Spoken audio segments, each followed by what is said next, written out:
all disease begins in the gut. This was coined by Hippocrates, the godfather of modern medicine.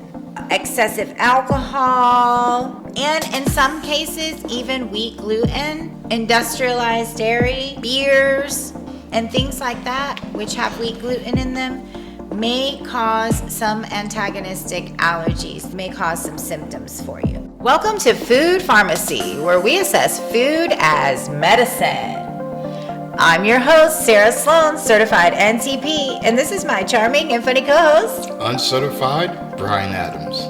This show is sponsored by localfooddirect.com, where you can finally find quality local farm products that ship for free direct from the farm to your door.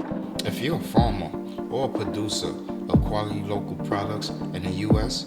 that would meet the localfooddirect.com standard, go to localfooddirect.com. Join the local food revolution. Sign up now during the launch special and receive 2 months free. Let's get back to our roots and all have access to quality local foods again, like our ancestors did. Use the code FOODPharmacy and receive an extra month free. That's right, 3 months free when you use the code FOODPharmacy. That's 2 F's, as in food and phone. Go to localfooddirect.com. Today's topic is all disease begins in the gut. This was coined by Hippocrates, the godfather of modern medicine.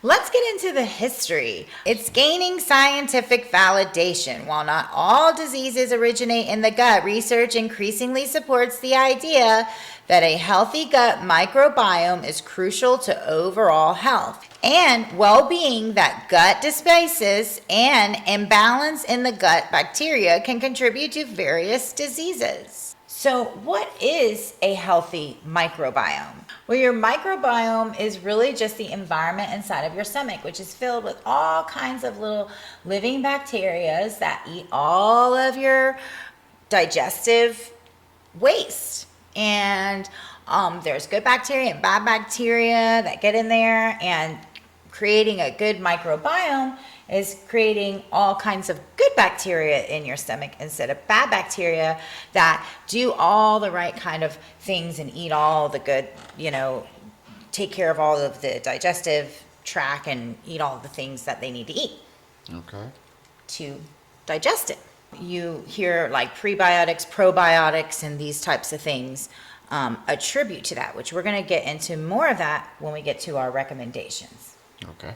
But let's continue on about the history. So Hippocrates' claim, who lived around 460 to 370 BC, famously stated all disease begins in the gut. That was quite a long time ago. Yes, it is. Consider that I've only heard about this probably like over 10 years ago with someone called Dr. Sebi or Sabi, who treated a lot of people, but yeah. Okay, so probably that doctor, which I'm not really 100% familiar with, Sebi or CB. Or you can look him up. He actually fought his own case in New York City's courthouse, where he cured like blindness, cancer, AIDS. Through food? Through, I don't know exactly how he did it, but one of the things that he was famous for saying was that all disease began in the gut. Yeah. And I can totally see that, because a lot of times in history you find that things are recoined and reinvented, and sometimes the information gets lost somehow from, I guess you could kind of understand from 460 to 370 BC how the information may have gotten sort of distorted between then and now, 2025, or even in the 1900s. It's such a far distance that things might have get distorted. It's kind of like a secret when you first tell it and it goes around the room. By the time it's done, it's all distorted. And so it's very common that things get recoined, reinvented, researched, and that's probably what Dr. Sebi did, went back to Hippocrates' theory. Well, I'm just shocked to know how far it went back, that was actually a thing where people was aware of where a lot of disease began at. Right.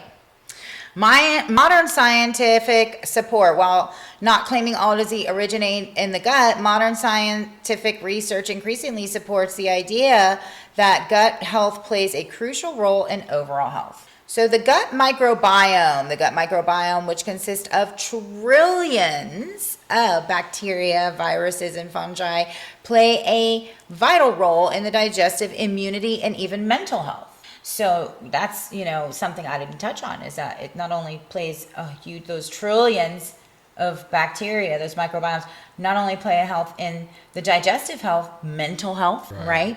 And your mental health and your immunity, which your immunity and I think your mental health are really tied to your digestive health, right?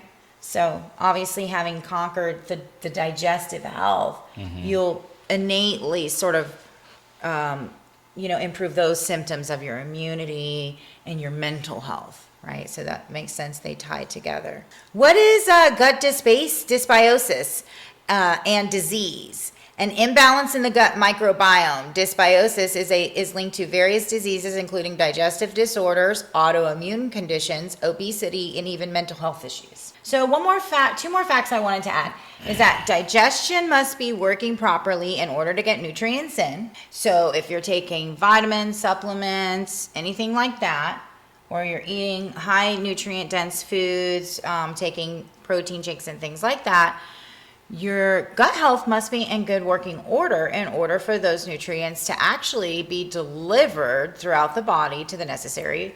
And the other fact I wanted to tell you is that drugs may help or stress the digestion. So they may be antagonistic to your digestive tract, and they may help your digestive tract. So the best way, to figure that out will be in our recommendations. So we're going to get into that too. So let's get into the symptoms really quick first. Let's talk about the symptoms.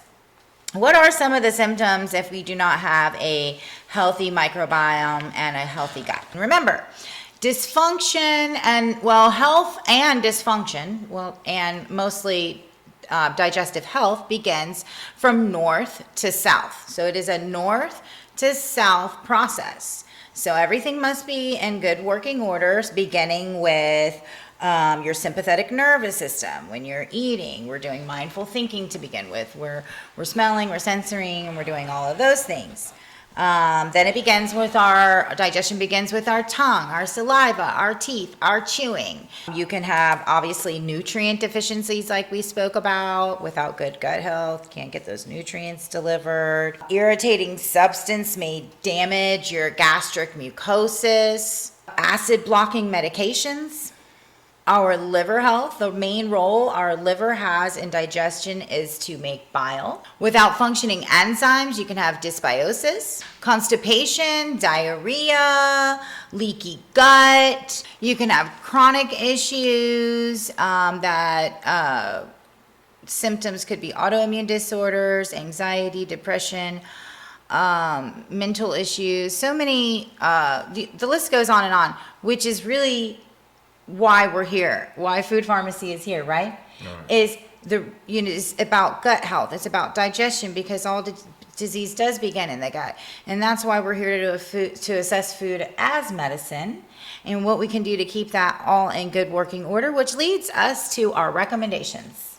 What can we do to contribute to our overall gut health? For starters, you can start by eating foods that support your overall gut health, such as things like pineapple, lemon water, apple cider vinegar, beets, cabbage juice, etc. The list goes on. I have provided a full list of therapeutic foods for your digestion. Also remember, we all have bio-individuality. So if you have a specific concern, you might want to consult an NTP, a nutritional therapy practitioner, and get a nutritional assessment. And this will help and give you a guide to kind of the path to what you as an individual may need to support your overall gut health and digestive health. In addition to foods that support your overall gut health, be mindful of foods that do not support your overall gut health. Antagonistic foods may be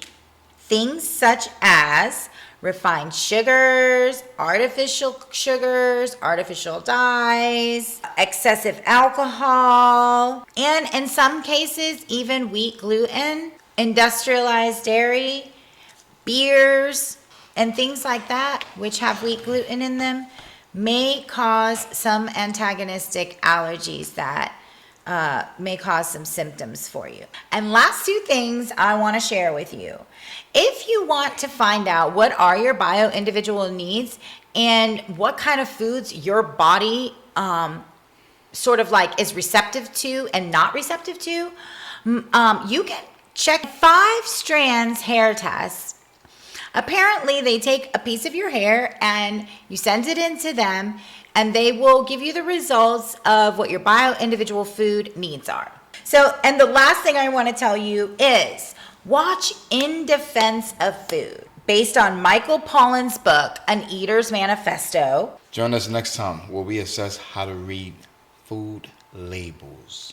This show is sponsored by localfooddirect.com, where you can finally find quality local farm products that ship for free direct from the farm to your door. If you're a farmer or a producer of quality local products in the U.S. that would meet the localfooddirect.com standard, go to localfooddirect.com. Join the local food revolution. Sign up now during the launch special and receive 2 months free. Let's get back to our roots and all have access to quality local foods again, like our ancestors did. Use the code FOODPharmacy and receive an extra month free. That's right, 3 months free when you use the code FOODPharmacy. That's 2 F's, as in food and farm.